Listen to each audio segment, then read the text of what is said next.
Welcome to Mid-Maryland Votes, episode 22, the News Desert of Mid-Maryland area. Our special guest tonight is Ken Buckler. He is an accomplished author and also president of Radio Free Hub City. And now, here are the fellas. Hello, welcome to Mid-Maryland Votes. I'm your host, Mark Flynn. With me is my co-host, Ethan Lowen. And tonight we have a very special guest. It's Ken Buckler, who is the president of Radio Free Hub City. Ken, welcome. Hey, thanks for having me on here. Can you tell us a little bit about Radio Free Hub City? Yeah, absolutely. So we're a internet radio station and local news outlet for the Western Maryland area. And actually, past couple months, we actually started expanding our coverage to all of Maryland, as well as West Virginia, Pennsylvania, and Virginia. And we focus a lot on local news that isn't a partisan spin. We focus a lot more on here's the facts of the matter, here's how it affects you. And I don't like to inject the opinion parts on that. So, we've been around since 2021. We just recently started revamping and upping our news coverage, and it's resonating really well. We're trying to fix some of the problems of news deserts here in Western Maryland, as far as we lost our local TV station there in the Hagerstown area. We have a newspaper left, and I really found it pretty sparse. So I came here. I've lived in this area my whole life, and I want to give back to the community, and I want to make things better. And that was the best way I could do it. Is starting this station that was I originally started out as an entertainment outlet, and then once we solved the news problem, we quickly pivoted towards local news, and we've been thriving ever since.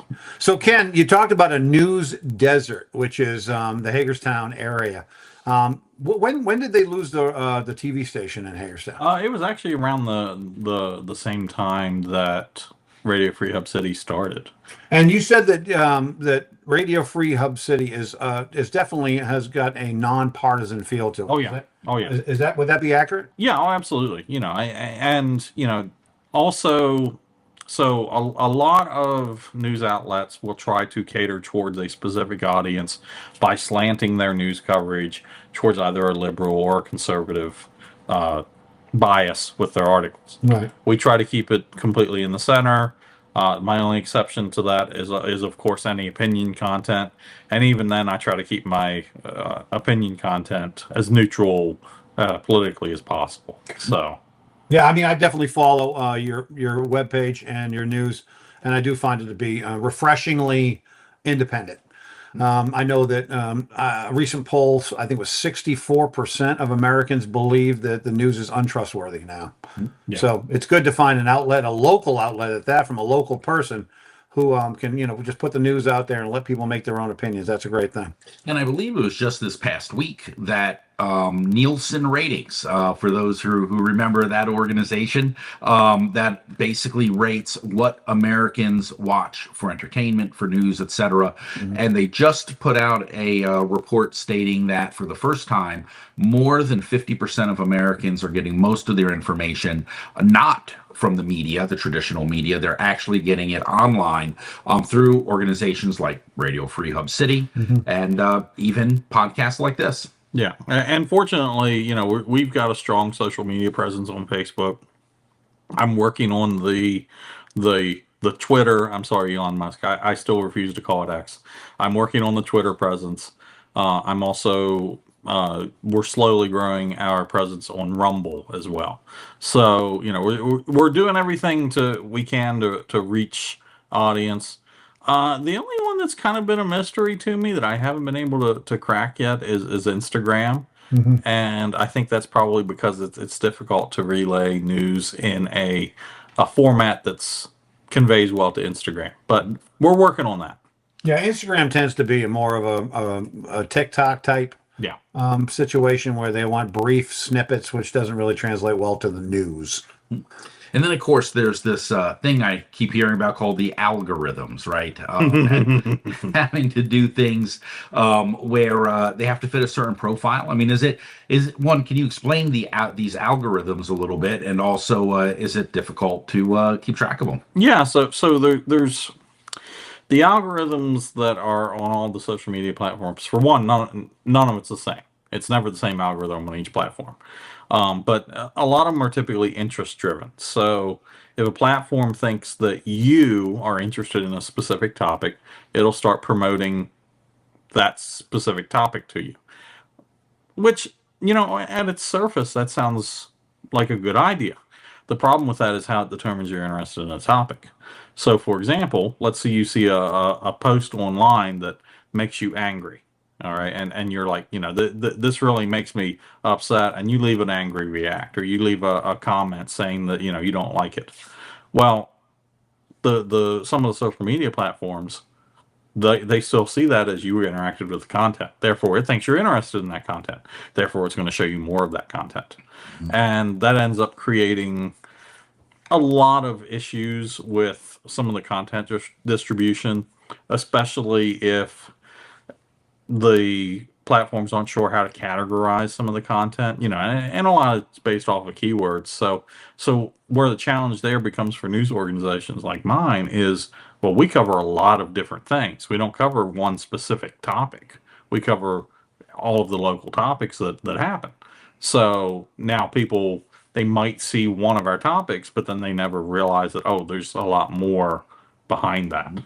And what you're describing essentially is the development of the echo chambers. Oh yes. Oh yes. Yeah, and it's there's a lot of negative things that have been associated with that. But last year, I believe it was, the Surgeon General of the United States issued a health crisis regarding social media with children, saying essentially that these algorithms have such a negative effect on the development of children's brains that it is akin to the same effect that chemical addictions, being addicted to drugs, has on children's brains. Yeah. There's no doubt about it. I mean, there is a dopamine dump. You talk to any school teachers and they will tell you right away that these children are addicted to their phones. They have no ability to be bored. They have zero ability to do anything with their time other than look at a phone. And the algorithms are part of that deal. It just feeds.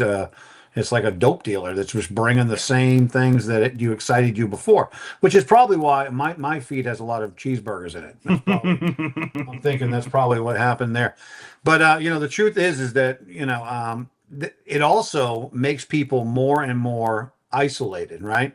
And it also makes them more and more fanatical for whatever cause, I mean, if you're angry about a particular subject and then 20, 30, 40 articles come across the screen confirming what you already believe, well, then guess what? You just went from 0 to 100 as far as pissed off goes. Yeah, well, and that's bias confirmation is what that really is.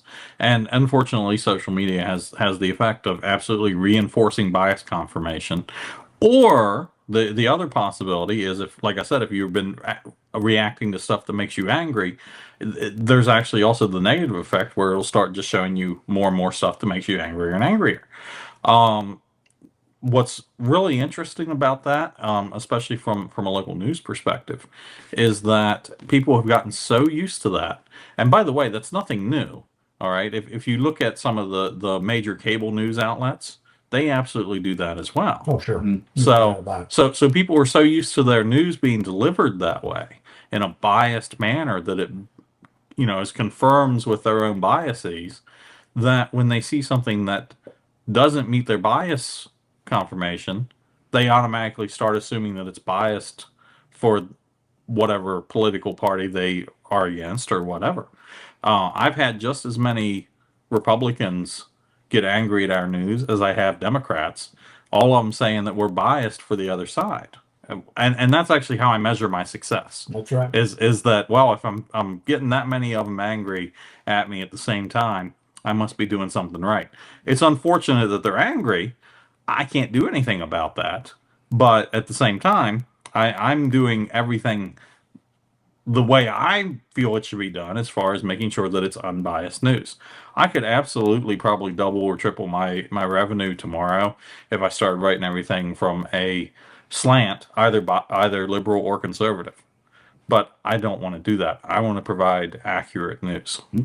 What we need as a society, though, is we need exactly what you're talking about. Is we need real news. We need real facts. There's Yeah. a term for what you're describing. As you said, this is not new. It's called yellow dog journalism, and this started back a Yeah. hundred and 30 years ago, when a similar situation where newspapers were being owned by for-profit organizations, and it led to a lot of biased news. And eventually, we changed to doing news more as a nonprofit type of a situation. But then that started changing sometime over the last 30 years, I believe. Yeah, and we are for profit, but a lot of our revenue is a non-profit model. Give you example. A lot of our revenue, I'd say probably about 50% of it is actually donation based. We actually have on there the ability for someone to become a paid supporter, not a subscriber, a paid supporter, and they can do a monthly fee, and that allows them. They get a reduced ad experience, and it generates a little more revenue for us.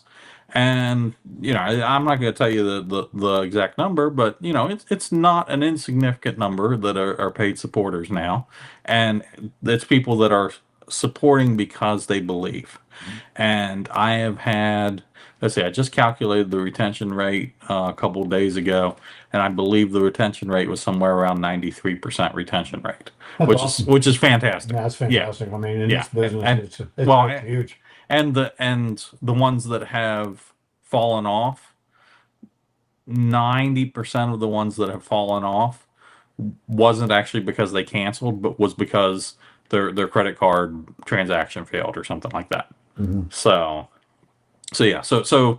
people, once they get the model, once they understand what we're doing, they love it, they support it, and and all is well in the world. And the great thing is that if somebody's not a regular reader, they can still access our news, because I don't hide it behind a paywall, because I refuse to put it behind a paywall, but I believe that the information is critical enough. Everyone should have access to it, even those that can't afford to. Yeah, that's very magnanimous of you, because I know most services are subscription based. They put them behind a paywall, as you said. And Radio Free Hub City is always been a go-to for me when I want to know something about Hagerstown. Hagerstown, you're especially knowledgeable of Hagerstown and the issues going on, local politics, local crime, which of course everybody loves to go to the crime page. There's a reason why in the podcast world, crime is there's leads in everything. Okay, we as humans, for whatever reason, we want to see more of that. But the bottom line is, you do it in a very professional fashion, and with a lot of Thank you. integrity. Well, Ken, we really appreciate you coming out and sharing with us. We absolutely believe Radio Free Hub City is an awesome website and a great service that you give to the community. We appreciate you very much. We hope you continue to prosper in that endeavor. Any closing thoughts? Just glad to be on here, and I'm glad that there are others out there that care about talking about truth and not just party lines. So thank you guys for that. Yeah, no, we try to stay away from the party lines, and I'm a moderate. Ethan, I don't know what he is. Ethan, what do you? He was in the Navy. He doesn't even know. He doesn't even know what he is. He's like, I don't know. Wherever the facts take me. The facts, and just the facts, right? That's right. Well, thank you very much again, Ken and Ethan, for joining us tonight. This has been Mid-Maryland Votes. If you'd like us, just share it. Who knows? Somebody you share it with might get a kick out of it too. And we'll see you on the next episode. Thank you very much for joining us. Hey, if you liked us, like, share, and comment both here on the Facebook page and on our YouTube channel. If you want to look up Radio Free Hub City, there'll be a link in our comment section. Remember the old days when you could disagree with people and still have a beer afterwards? Well, that, my friends, is Mid-Maryland Votes. Come back and join us again next week for another hard-hitting topic.